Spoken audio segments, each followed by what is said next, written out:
محمد هادي ډېر ښکلی ډېر مزیدار نوم دی. د اورېدو سره په خلکو باندې ډېر ښکلی او ښایسته لګي. معنی یې ډېره زیاته مزیدار ده، ښکلی نوم دی. هادي دوه معنی راځي. یو معنی خو راځي هدایت دینے والا.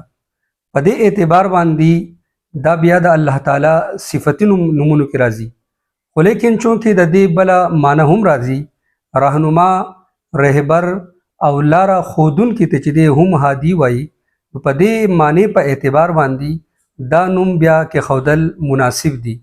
خو په دې کې به احتیاط دا وي چې دا نوم به د محمد سره کېښودلی کېږي، یعنی محمد هادي. چونکې په د هادي یو معنی هدایت دینے والا، په دې اعتبار باندې دا نوم د الله تعالی په صفتي نومونو کې راځي، نو لہذا دا بیا د محمد نه بغیر مناسب نه دي.